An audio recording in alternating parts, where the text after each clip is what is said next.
Hello, and welcome back to another episode of the Western Canon Challenge, where we are reading the entirety of the Western Literary Canon out loud. We are now beginning Volume 4 of the collected journals of Ralph Waldo Emerson. It is the collection in the public domain, not the one not in public domain. I don't want to get in trouble. But we are up to Volume 4, and it is Journal Collection number 27, which dates from 1836 and spans Emerson's 32 and 33rd year of life. He has remarried at this time after his first wife had died, and he has settled in his home in Concord and already made the acquaintance of Mr. Alcott. So things are starting to get going here in the sort of Concord literary circle that we come to know so well, and it's just getting its feet under it in 1836. So, with that said, I will go ahead and start reading the journal. It does begin with a sort of quick editor's note about what was going on at the time. In fact, it sort of reiterates what I was just saying. So, with that said, I'll go ahead and start. Mr. and Mrs. Emerson were now settled in their new home, his younger brother Charles being an inmate there, beloved and reverenced by both.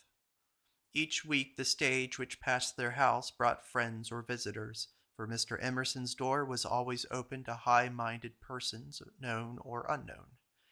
He preached every Sunday at East Lexington, where he was much esteemed, or elsewhere by exchange, and his lectures were increasingly in demand.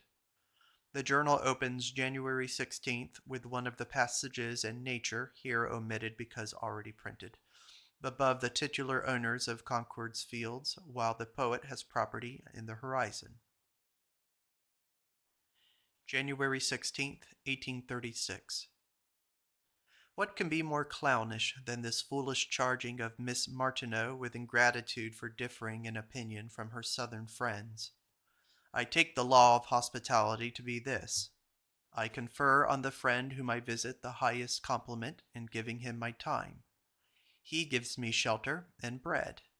Does he therewith buy my suffrage to his opinions henceforward? No more than by giving him my time I have bought his. We stand just where we did before.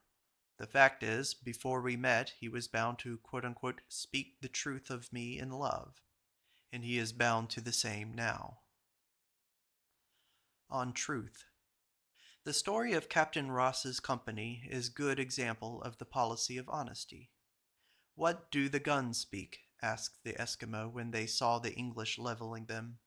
The English replied that they told what Eskimo stole files and iron.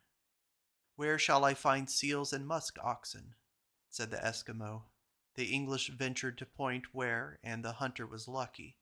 Presently the Eskimo boy was killed by an accident, and the tribe ascribed it to English magic and had almost exterminated the English crew. Then the saying of George Fox's father, "Truly I see that if a man will but stand by the truth, it will carry him out." Then the sublimity of keeping one's word across years and years.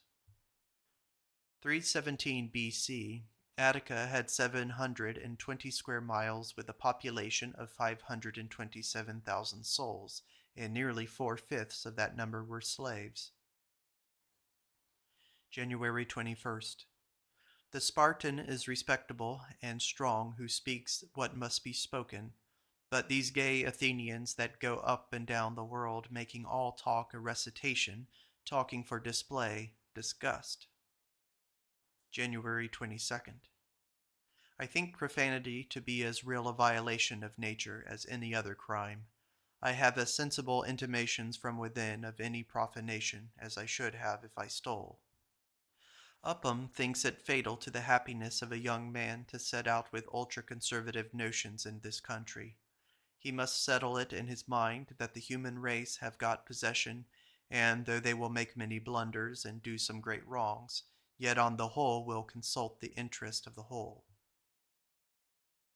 Let not the mouse of my good meaning, lady, be snapped up in the trap of your suspicion, to lose the tail there, either of her truth, or swallowed by the cat of misconstruction. Ben Jonson, Tale of a Tub, Act 4, Scene 4. Wherein Minerva had been vanquished, had she by it her sacred looms advanced, and through thy subject woven her graphic thread. George Chapman on Sejanus. Swedenborg said, Man, in proportion as he is more nearly conjoined to the Lord, in the same proportion appeareth to himself more distinctly to be his own, and perceiveth more evidently that he is the Lord's. Editor note: here follow several quotations from Swedenborg's Apocalypse Revealed, some of them now in Representative Men.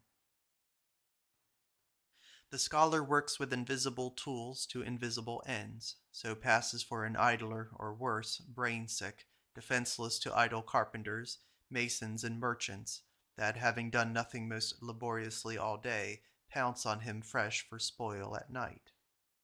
Character founded on natural gifts as specific and as rare as military genius. The power to stand beside his thoughts, or to hold off his thoughts at arm's length and give them perspective, to form il più nel uno. He studies the art of solitude. He is gravelled in every discourse with common people. He shows thought to be infinite, which you had thought exhausted. There is a real object in nature to which the grocer turns, the intellectual man. And then there is a Latin quotation, Empedocles on Pythagoras, Cudworth's translation, Volume 2. So Bacon's globe of crystal and globe of matter. The thinker, like Glauber, keeps what others throw away. He is aware of God's way of hiding things, i.e., in light. Also, he knows all by one. Set men upon thinking, and you have been to them a god. All history is poetry. The globe of facts whereon they trample is bullion to the scientific eye. Meanest life a thread of empyrean light. Scholar converts for them the dishonored facts which they know into trees of life. Their daily routine into a garden of God by suggesting the principle which classifies the facts. We build the sepulchres of our fathers. Can we never behold the universe as new and feel that we have a stake as much as our predecessors? January 24th. Cudworth is an armory for a poet to furnish himself withal. He should look at every writer in that light and read no poor book. Why should the poet bereave himself of the sweetest as well as grandest thoughts by yielding deference to the miserly, indignant unbelief of this age, and leaving God and moral nature out of his catalogue of beings? I know my soul is immortal, if it were only by the sublime emotion I taste in reading these lines of Swedenborg. Quote, the organical body with which the soul clothes itself is here compared to a garment, because a garment invests the body, and the soul also puts off the body and casts it away as old clothes, exuve, when it emigrates by means of death from the natural world into its own spiritual world. End quote. Influx, page 26. February 8th. Quote, the sinner is the savage who hews down the whole tree in order to come at the fruit. End quote. Peucler Muscow describes the English dandy. Quote, his highest triumph is to appear with the most wooden manners, as little polished as will suffice to avoid castigation. Nay, to contrive even his civilities, so that they may appear as near as may be to affronts.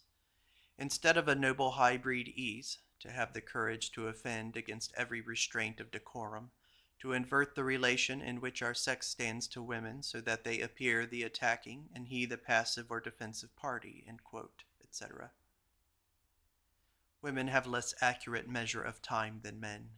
There is a clock in Adam, none in Eve. The philosopher, the priest, hesitates to receive money for his instructions, the author for his works. Instead of this scruple, let them make filthy lucre beautiful by its just expenditure.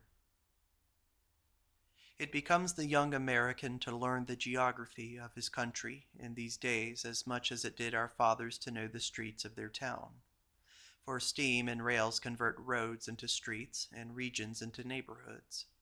Steam realizes the story of Aeolus' bag. It carries the 32 winds in the boiler. Sentences of Confucius from Marshman's Confucius. Have no friend unlike yourself. Chi says, "Grieve not that men know not you, grieve that you are ignorant of men." How can a man remain concealed? How can a man remain concealed? She entered the great temple, frequently inquiring about things. One said, "Who says that the son of the Chow man understands propriety?" In the great temple he is constantly asking questions. She heard and replied, "This is propriety." Kuang Chi is a man who, through his earnestness in seeking knowledge, forgets his food, and in his joy for having found it, loses all sense of his toil. Who thus occupied is unconscious that he has almost arrived at old age. She was in the Chi country for 3 months hearing Sun's music, and knew not the taste of his meat. He said, "I had no idea of music arriving at this degree of perfection." February. Quote, "Nothing is complete until it is enacted. A fact is spirit having completed its vision, attained its end, fully revealed itself." End quote. Alcott Manuscripts. Quote, "Her dreams are so vivid and impressive that they are taken for realities of sense, and she refers to them afterwards as facts in her experience. So strong is her faith in them that no reasoning, not even the faith she places in the assurance of her parents, makes her relinquish the conviction." Quote, "Thus unconsciously, even to us perchance, doth our waking and sleeping life coalesce and lose their separate forms in one predominating sentiment or idea, and take a common unity in the spirit from whence they sprung into life and shaping." End quote. Alcott. February 24th. We are idealists whenever we prefer an idea to a sensation, as when we make personal sacrifices for the sake of freedom or religion. As character is more to us, our fellow men cease to exist to us in space and time, and we hold them by real ties. The idealist regards matter scientifically, the sensualist exclusively. The physical sciences are only well studied when they are explored for ideas.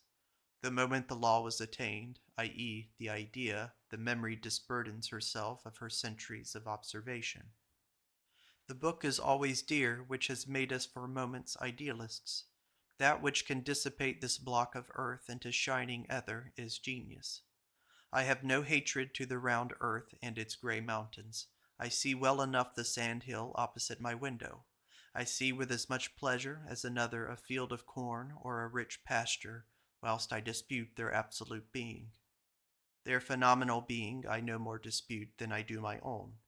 I do not dispute, but point out the just way of viewing them. Religion makes us idealists.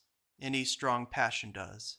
The best, the happiest moments of life are these delicious awakenings of the higher powers and the reverential withdrawing of nature before its God. It is remarkable that the greater the material apparatus, the more the material disappears, as in Alps and Niagara, in St. Peter's and Naples. We are all aiming to be idealists and covet the society of those who make us so, as the sweet singer, the orator, the ideal painter. What nimbleness and buoyancy the conversation of the spiritualist produces in us. We tread on air, the world begins to dislimn. For the education of the understanding, the earth and the world serve.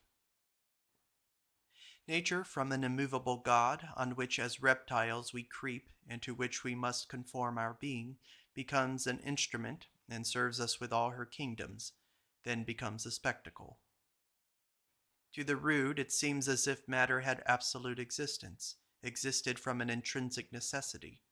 The first effect of thought is to make us sensible that spirit exists from an intrinsic necessity, that matter has a merely phenomenal or accidental being, being created from spirit, or being the manifestation of spirit. The moment our higher faculties are called into activity, we are domesticated, and our awkwardness or torpor or discomfort gives place to natural and agreeable movements. The first lesson of religion is, the things that are seen are temporal, the unseen eternal. It is easy to solve the problem of individual existence. Why Milton, Shakespeare, or Canova should be, there is reason enough. But why the million should exist, drunk with the opium of time and custom, does not appear. If their existence is phenomenal, they serve so valuable a purpose to education of Milton that grant us the ideal theory, and the universe is solved. Otherwise, the moment a man discovers that he has aims which his faculties cannot answer, the world becomes a riddle, yet piety restores him to health. February 28th. Cold, bright Sunday morn, white with deep snow. Charles thinks if a superior being should look into families, he would find natural relations existing, and man a worthy being. But if he followed them into shops, senates, churches, and societies, they would appear wholly artificial and worthless. Society seems noxious. I believe that against these baleful influences, nature is the antidote. The man comes out of the wrangle of the shop and office, and sees the sky and the woods, and is a man again. He not only quits the cabal, but he finds himself. But how few men see the sky and the woods. Good talk today with Charles of motives that may be addressed by a wise man to a wise man. First, self-improvement, and secondly, it were equipollent could he announce that elsewhere companions or a companion were being nourished and disciplined, whose virtues and talents might tax all the pupil's faculties in honorable and sweet emulation. Charles thinks it a motive also to leave the world richer by some such bequest as the Iliad or Paradise Lost, a splendid munificence which must give the man an affection to the race he had benefited wherever he goes. Another is the power that virtue and wisdom acquire. The man takes up the world into his proper being. The two-oared boat may be swamped in a squall. The vessels of Rothschild, every wind blows to port. He insures himself. The revival that comes next must be preached to man's moral nature, and from a height of principle that subordinates all persons. It must forget historical Christianity, and preach God who is, not God who was. Epuritur persona manet res. It must preach the eternity of God as a practical doctrine. God manifest in the flesh of every man is a perfect rule of social life. Justify yourself to an infinite being in the ostler and dandy and stranger, and you shall never repent. The same view might hinder me from singing a pledge. There is such an immense background to my nature that I must treat my fellow as empire treats empire, and God, God. My whole being is to be my pledge and declaration, and not a signature of ink. That life alone is beautiful which is conformed to an idea. Let us not live from hand to mouth now, that we may not ever. I would not have a man dainty in his conduct. Let him not be afraid of being besmirched by being advertised in the newspapers, or by going into Athenaeums and town meetings, or by making speeches in public. Let his chapel of private thoughts be so holy that it shall perfume and separate him unto the Lord, though he lay in a kennel. Let not a man guard his dignity, but let his dignity guard him. This passing hour is an edifice which the Omnipotent cannot rebuild. Goethe writes to his friend September 22nd, 1787 from Rome, quote, "It is really cheering that these 4 pretty volumes, the result of half a life, should seek me out in Rome. I can truly say there is no word therein which has not been lived, felt, enjoyed, suffered, thought, and they speak to me now all the livelier." End quote. The vessel that carried him from Palermo to Naples was in danger, and the ship's company roared at the master. The master was silent, and seemed ever to think only of the chance of saving the ship. But for me, to whom from youth anarchy was more dreadful than death itself, it was impossible longer to be silent. For the narrow-minded, whatever he attempts is still a trade, for the higher an art, and the highest in doing one thing does all. Or, to speak less paradoxically, in the one thing which he does rightly, he sees the likeness of all which is done rightly. Vol.21, page 51. March 5th. A man should stand among his fellow men as one coal lies in the fire it has kindled, radiating heat, but lost in the general flame. Task work is good for idlers, and man is an idler. Its greatest disadvantage is that when you accept mechanical measures instead of spiritual ones, you are prone to fill up the chasms of your prophecy with prose. The moment we enter into the higher thoughts, fame is no more affecting to the ear than the faint tinkle of the passing sleigh bell. Gradation. That is one of the lessons which human life is appointed to learn. Charles thinks that Homer is the first poet, Shakespeare the second, and that the third will be the greatest of all, the reflective. Nature has that congruity that all its parts make a similar impression on one mind, of the beautiful on the poet, of the lucrative on the merchant, etc. In the talk this afternoon, I was instructed that every man has certain questions which always he proposes to the eternal, and that his life and fortune, his ascetic, are so molded as to constitute the answers, if only he will read his consciousness aright. I ask one question with eagerness, my friend another. I have no curiosity respecting historical Christianity, respecting persons and miracles. I take the phenomenon as I find it, and let it have its effect on me, careless whether it is a poem or a chronicle. Charles would know whether it covers the dimensions of what is in man, whether the cross is an idea in the divine mind. I am the practical idealist in the view mentioned above. The comfort is great of looking out the straw and rags of our fortune steadfastly to the first cause, and saying, whilst I hold my faith, I have the virtue that can turn these cobwebs into majesty, whilst I remain a watcher for what thought, what revelation thou canst yet impart. All cultivation tends steadily to degrade nature into an organ, a spectacle, an expedient, man's enchanted dust.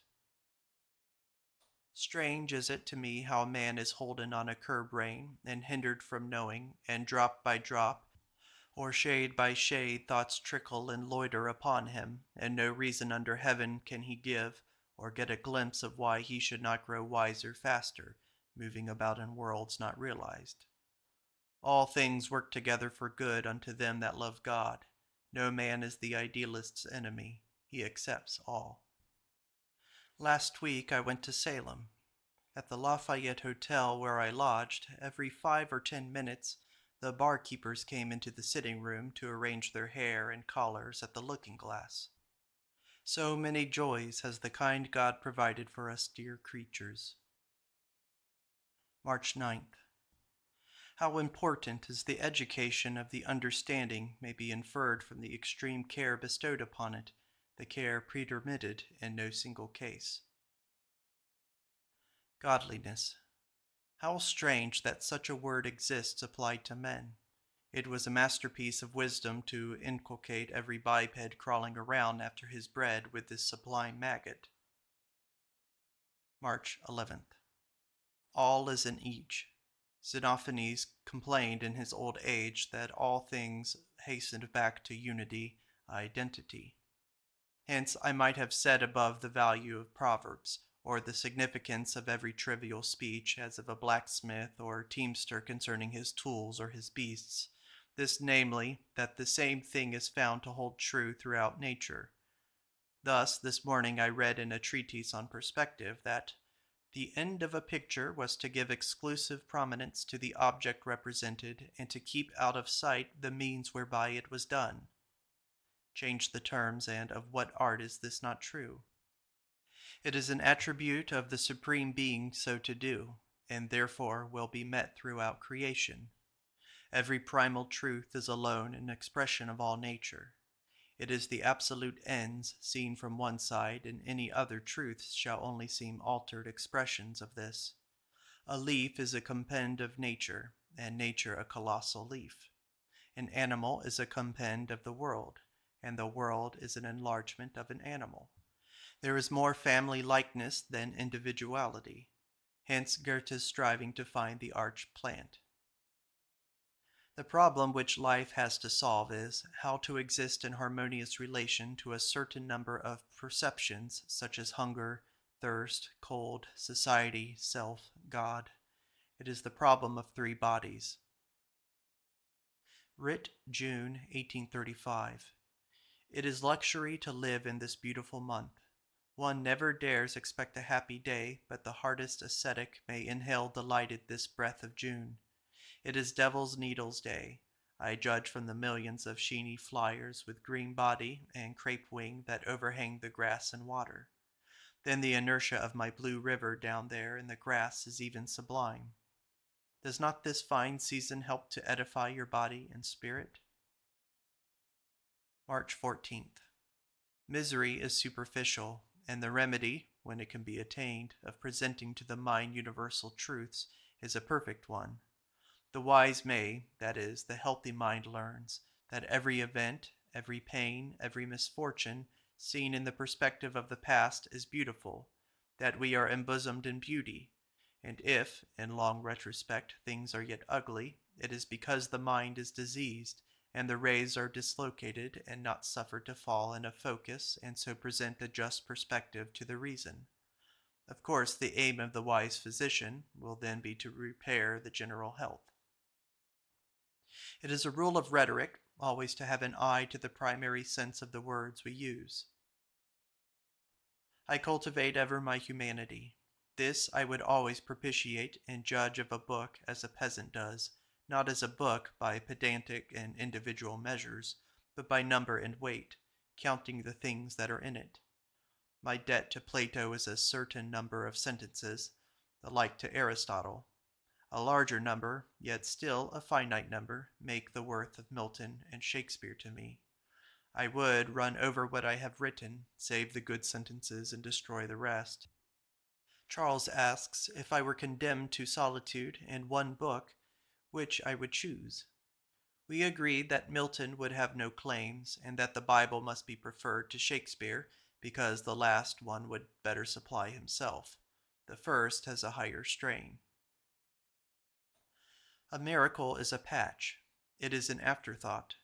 The history of man must be an idea, a self-existent perfect circle, and admit of no miracle that does not cease to be such and melt into nature when the wise eye is turned upon it.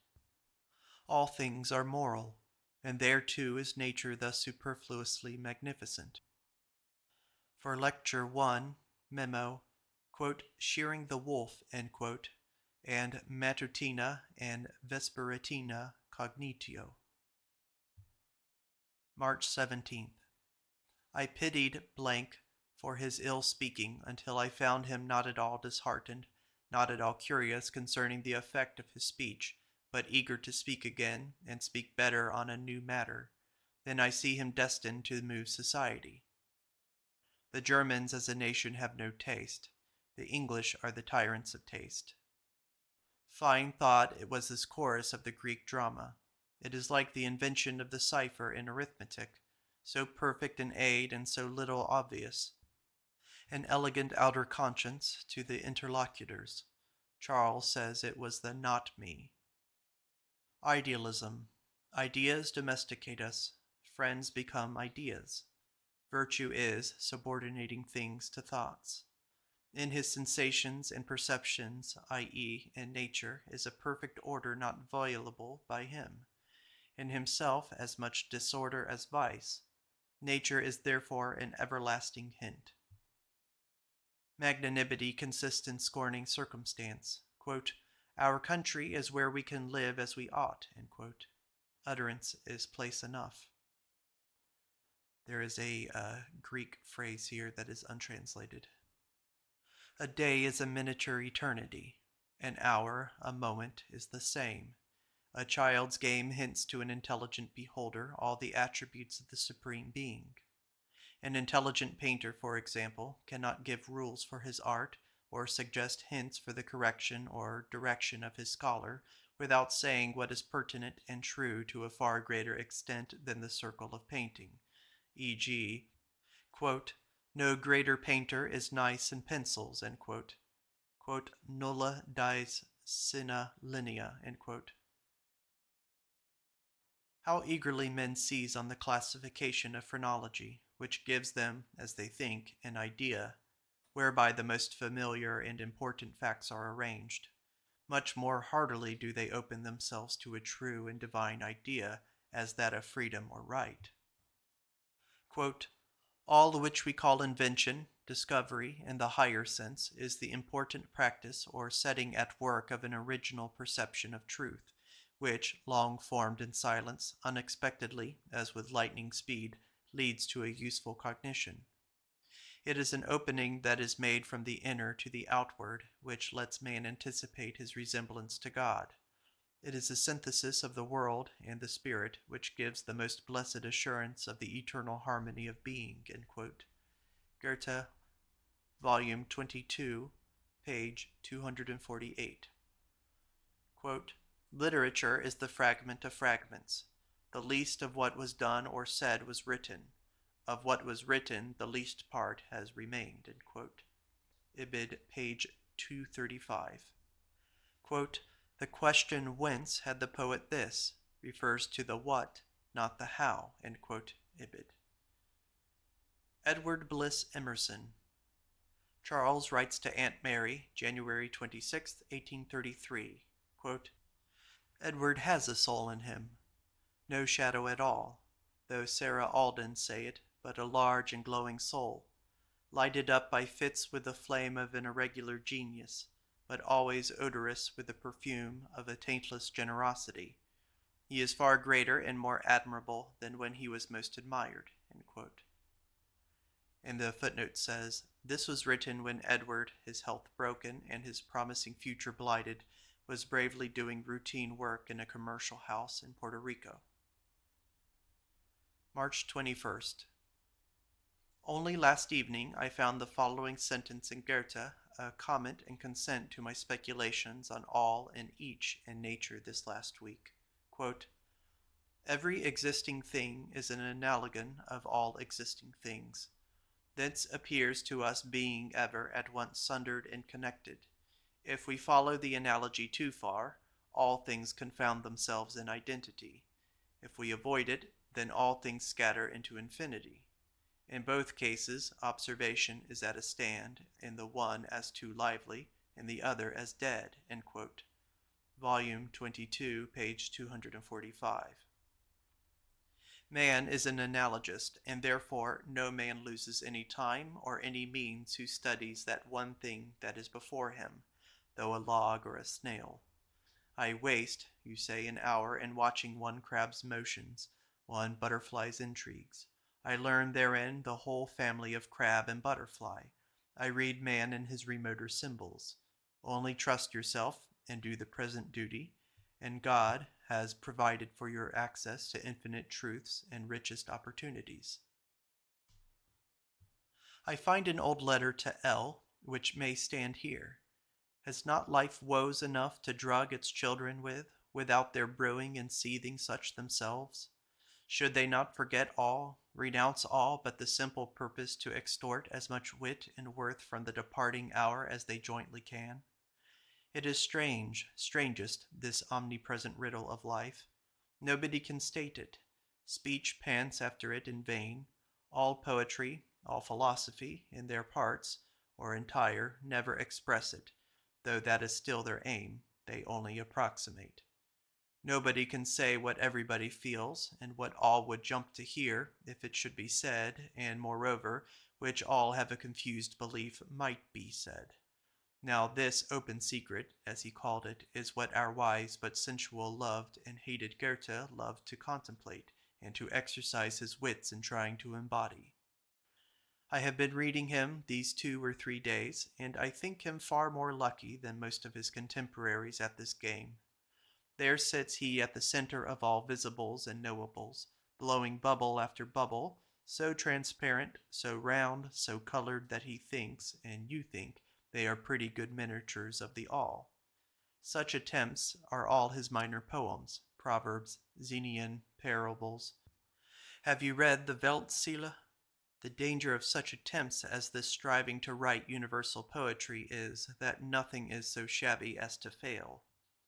You may write an ill romance or play, and 'tis no great matter. Better men have done so. But when what should be greatest truths flat out into shallow truisms, then we are all sick. But much I fear that time, the serene judge, will not be able to make out so good a verdict for Goethe as did and doth Carlyle. I am afraid that under his faith is no faith, that under his love is love of ease. However, his muse is Catholic as ever any was. A human soul is an awesome thing, and when this point world, this something nothing, is reabsorbed into the infinite, let it be recorded of us that we have not defaced the page of time with any voluntary blemish of folly and malignity. How well men know in what churches and individuals the religious principle is found. Yet we think we can convince men, by talking, that we are in the right. All the reasons in the world may be piled together, all the solemn words and the language may be repeated, yet if only the understanding is addressed, your cause is not won.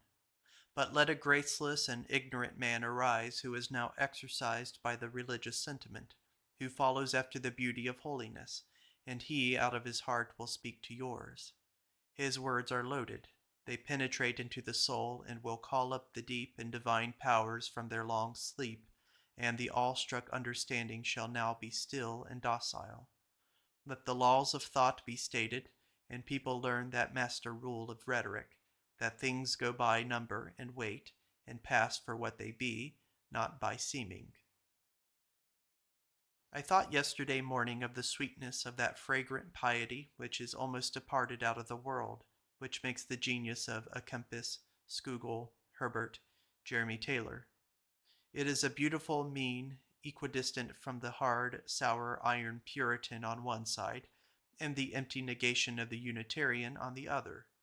It is the spirit of David and of Paul. David is a beauty, and read the 3rd chapter of Ephesians. And yet I see not very well how the rose of Sharon could bloom so freshly in our affection, but for these ancient men, who, like great gardens with banks of flowers, do send out their perfumed breath across the great tracts of time. Life, action, is perfected science. Under strong, virtuous excitement we condemn the body. March 22nd. It is now 4 months that we have had uninterrupted sleighing in Concord, and today it snows fast. It is a small and mean thing to attempt too hardly to disprove the being of matter. I have no hostility to oxygen or hydrogen, to the sun or the hyacinth that opened this morning its little censer in his beam. This is not for one of my complexion, who depend like a plant in the sunshine, who do really love the warm day like an Indian or a bird. I only aim to speak for the great soul, to speak of the sovereignty of ideas. Science immature is arbitrary classification. Science perfect is classification through an idea. March 27th. Man is an analogist. He cannot help seeing everything under its relations to all other things and to himself. The most conspicuous example of this habit of his mind is his naming the deity Father. The delight that man finds in classification is the first index of his destiny. He is to put nature under his feet by a knowledge of laws. Ethics, again, is to live ideas. Science to apprehend nature in ideas. The moment an idea is introduced among facts, the god takes possession. Until then, facts conquer us. The beast rules man. Thus, through nature is there a striving upward. Commodity points to a greater good. Beauty is not until the spiritual element. Language refers to that which is to be said. Finally, nature is a discipline and points to the pupil and exists for the pupil.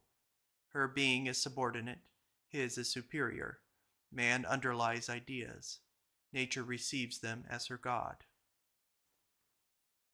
He only is a good writer who keeps but one eye on his page, and with the other sweeps over things, so that every sentence brings us a new contribution of observation. March 28th. Quote, all that frees talent without increasing self-command is noxious. End quote. And a footnote says, here follows the paragraph so beginning in Demonology, Lectures and Biographical Sketches, pages 2021, Centenary Edition. Nature gives us no sudden advantages. By the time we have acquired great power, we have acquired therewith sufficient wisdom to use it well. Animal magnetism inspires us, the prudent and moral, with a certain terror. Men are not good enough to be trusted with such power. See Goethe's Superstition in his Demonology, Volume 8, page 178, which describes Van Buren and Jackson. April 1st. Beautiful morn, follower of a beautiful moon. Yet lies the snow on the ground. Birds sing, mosses creep, grass grows on the edge of the snowbank. Read yesterday Goethe's Iphigenia, a pleasing, moving, even heroic work, yet with the great deduction of being an imitation of the antique. How can a great genius endure to make paste jewels? It must always have the effect compared with the great originals of Franklin's or Taylor's Apologue of Abraham, or Everett's Burdens of the Nations, compared with the comforting or alarming words of David and Isaiah. Yet when in the evening we read Sophocles, the shadow of a like criticism fell broad over almost all that is called modern literature. The words of Electra and Orestes are like actions. So live the thoughts of Shakespeare. They have a necessary being. They live like men. To such productions it is obviously necessary that they should take that form which is then alive before the poet. The playhouse must have been a daily resort of Shakespeare, and that profession on which his circumstances had concentrated his attention. That is essential to the production of his plays. It is quite otherwise with Taylor and his Van Artevelde. His playhouse and muse is the reading of Shakespeare. Sermons were thus a living form to Taylor, Barrow, South, and Donne. Novels and parliamentary speeches since Fielding and Burke. The instauratio was the natural effect of the revival of ancient learning. But thus it always must happen that the true work of genius should proceed out of the wants and deeds of the age as well as the writer, and so be the first form with which his genius combines, as sculpture was perfect in Phidias's age, because the marble was the first form with which the creative genius combined. Homer is the only true epic. Milton is to him what Michelangelo is to Phidias. But Shakespeare is like Homer or Phidias himself. Do that which lies next to you, O man. April 2nd. In these uses of nature, which I explore, the common sense of man requires that, at last, nature be referred to the deity, be viewed in God.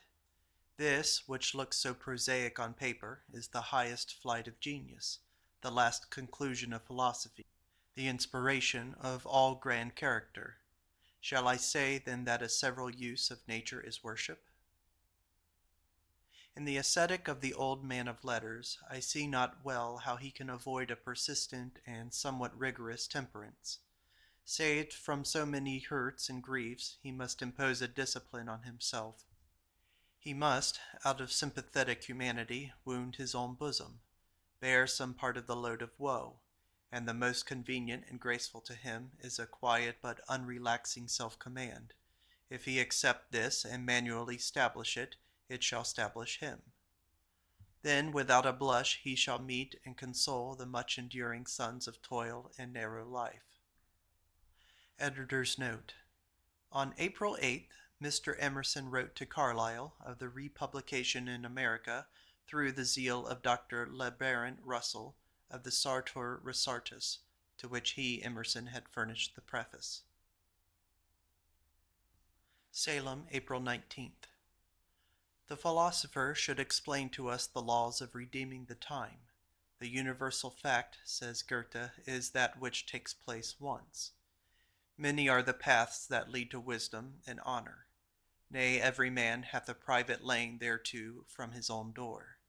Raphael paints wisdom, Handel sings it, Phidias carves it, Shakespeare writes it, Washington enacts it, Columbus sails it, Wren builds it, Watt mechanizes it, Luther preaches it. Let us take duty, this serving angel for a god in disguise, without telling us why he bids us ever do this and that irksomeness? What if it should prove that these very injunctions, so galling and unflattering, are precisely the redemptions of time for us? These books thrust into our hands are books selected for us, and the persons who take up our time are picked out to accompany us. I, at least, fully believe that God is in every place, and that, if the mind is excited, it may see him, and in him an infinite wisdom in every object that passes before us. April 22nd. I left Boston with Charles for New York, where we arrived April 26th. I arrived in Salem again May 2nd. Editor's note. Mr. Emerson was giving a course of lectures in Salem. He accompanied Charles, who was in rapid consumption, to his brother William's home in New York.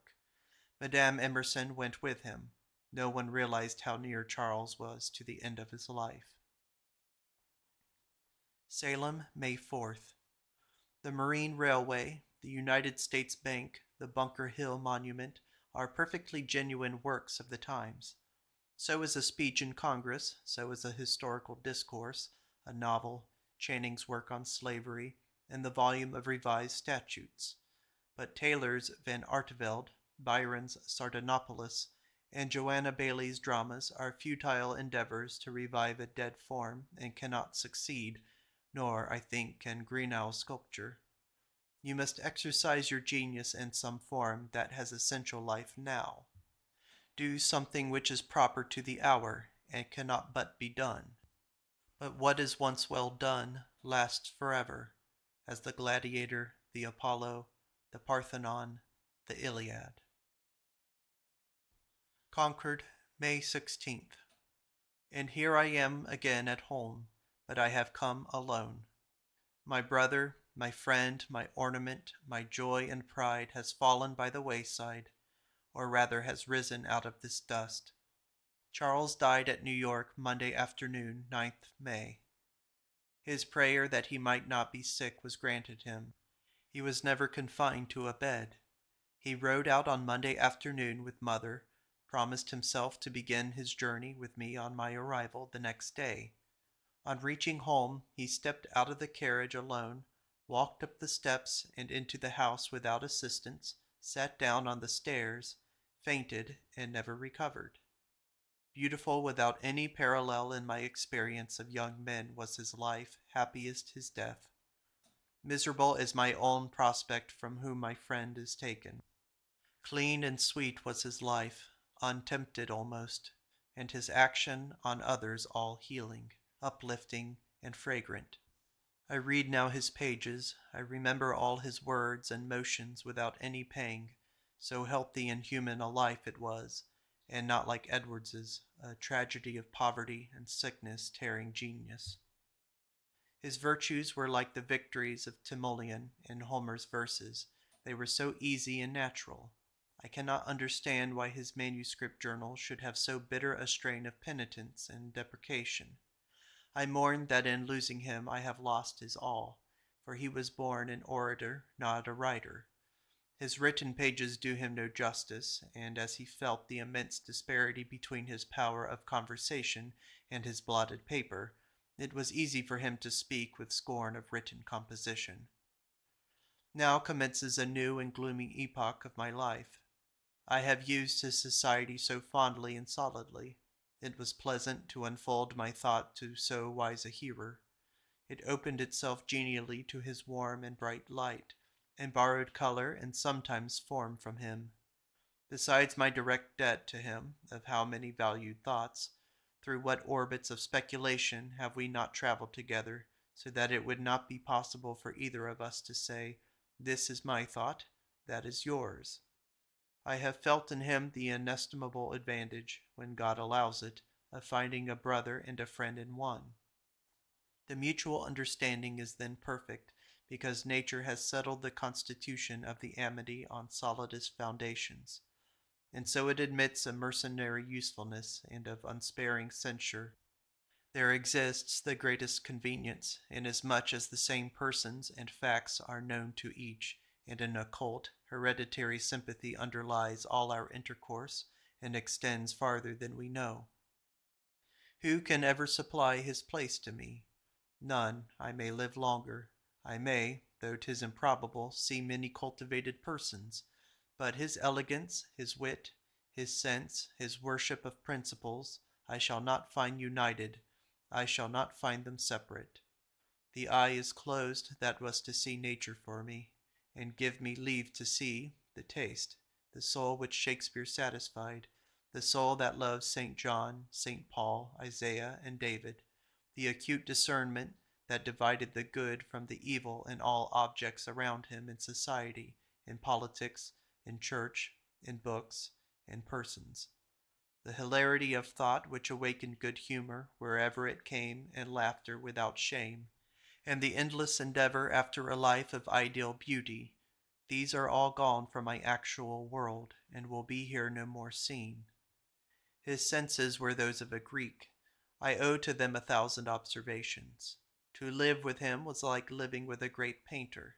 I used to say that I had no leave to see things till he pointed them out, and afterwards I never ceased to see them. The fine humor of his conversation seemed to make the world he saw.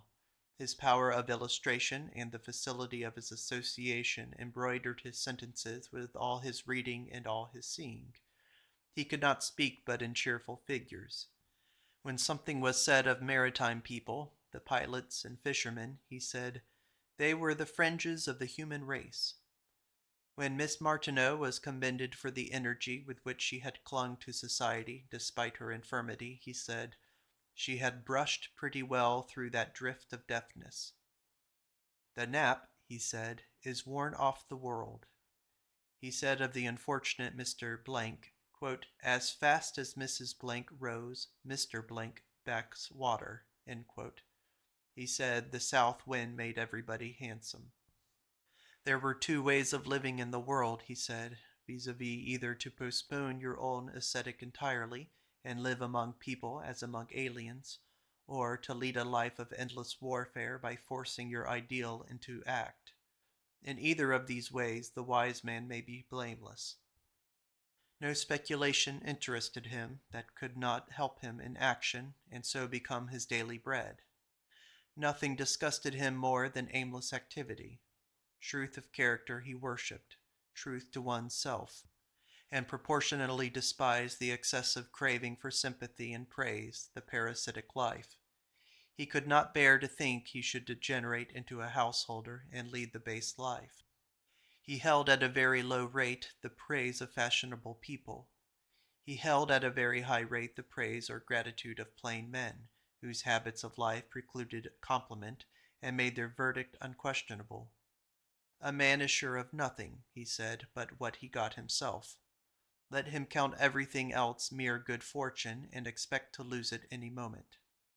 He thought that Jeremy Taylor's sermons might be preached in an obscure country village with greatest advantage to the hearers, that they would be a sort of university, in themselves an education to those who had no other. The religious sentiment, he thought, was the right of the poor at church, that any speculations merely ingenious or literary merits of a discourse did not excuse the defect of this, but defrauded the poor of his Christianity. He thought Christianity the philosophy of suffering, the religion of pain, that its motto was, Thy will be done, and that the print of the bended head of Christ with hands folded on the breast should be the altarpiece and symbol in churches, and not the crucifixion. A measure of any man's ability, he thought, was the value he set upon his time. He sympathized wonderfully with all objects and natures, and as by a spiritual ventriloquism, threw his mind into them, which appeared in the warm and genial traits by which he again pictured them to the eye. I find him saying to E. H., April 3, 1834, quote, I do not know but one of the ancient metamorphoses will some day happen to me, and I shall shoot into a tree, or flow into a stream.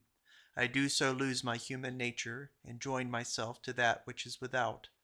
Today even Goethe would have been satisfied with the temper in which I became identified with what I saw, a part of what was around me. End quote. Extracts from CCE's letters to E.H. Quote, "The spirit of Stoicism saith, Be high-minded and fear not. Christianity says, Be not high-minded, but fear." End quote. He writes in 1834, "Let noise and unmeaning and undelightful society of those who never knew what truth meant make us hug closer our eternal jewel."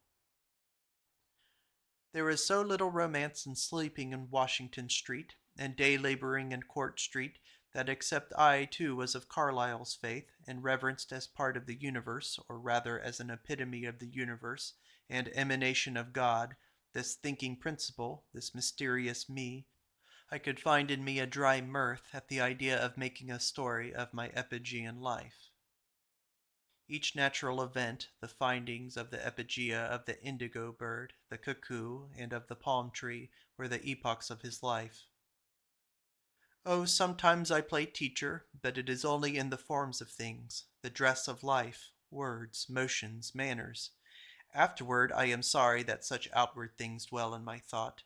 I am out of love, as Prince Hal says, with my greatness, as a child of God, that is, for entertaining these humble considerations.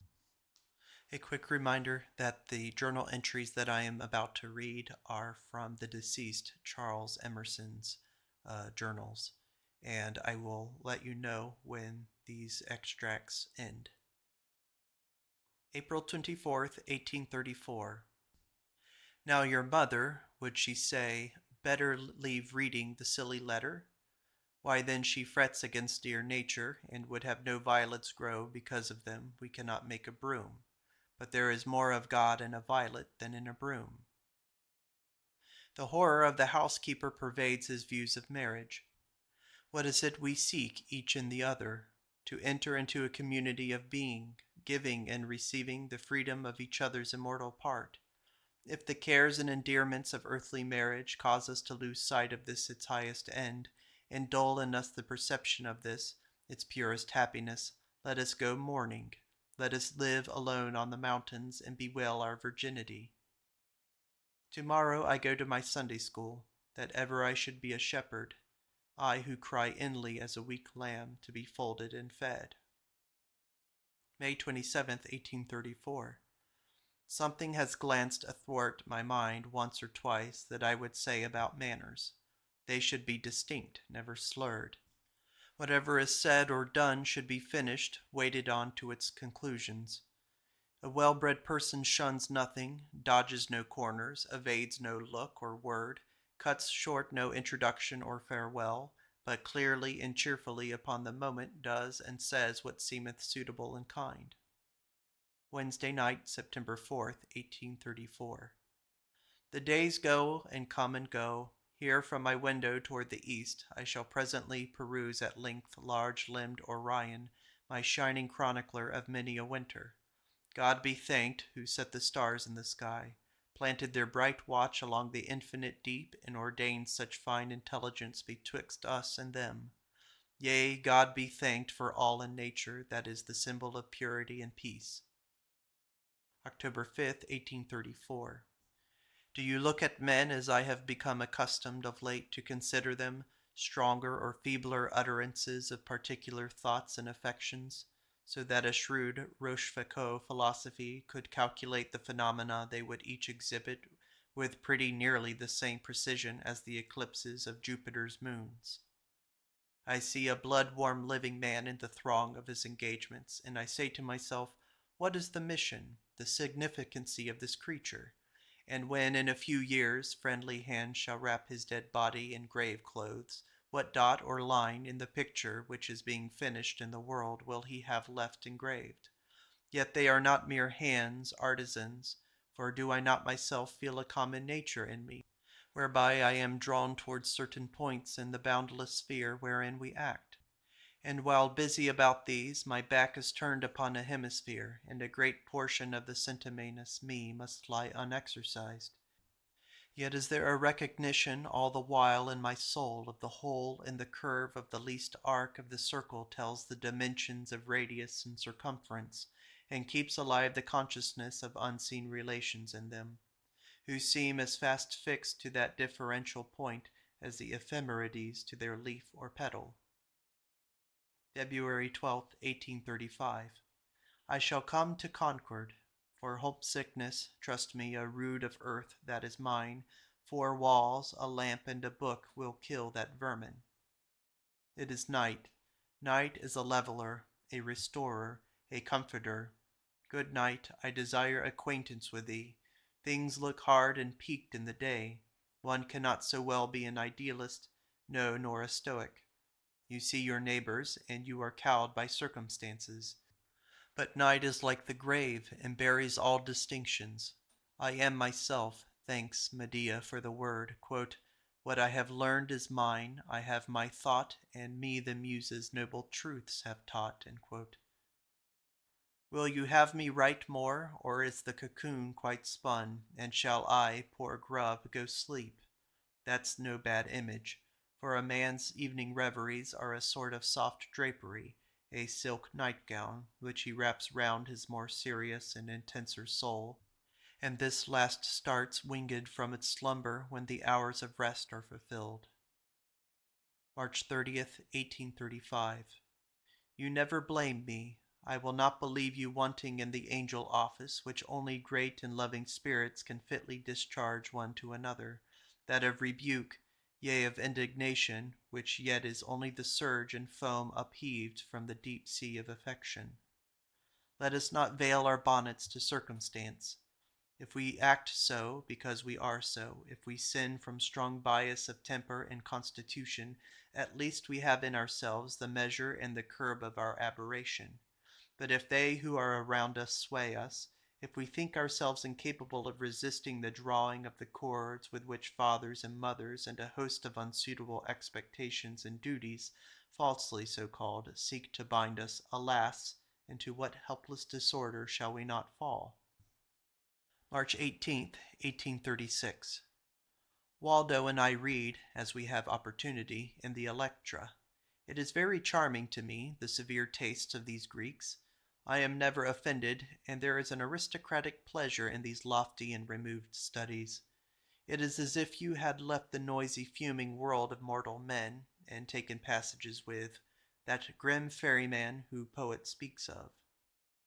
And slow Styx navis interrefusa lay between you and all earthly interests. April 3rd, 1836. Waldo and I have finished the Electra, and he is quite enamored of the severe beauty of the Greek tragic muse. Do you not think it sets the action before you with a more real presence than even Shakespeare's drama? Or is it because this is a new story? I was thinking the splendor of the particular passages in Shakespeare withdrew you continually from the steadfast contemplation of the action. Here Ralph Waldo Emerson states, here end my extracts from the letters of my brother Charles. This is the end of Part 1 of Emerson's Journal Collection number 27, dating from 1836. In the next video, we will catch up with Emerson just after his 32nd birthday in Concord, May 19th. Thank you for listening.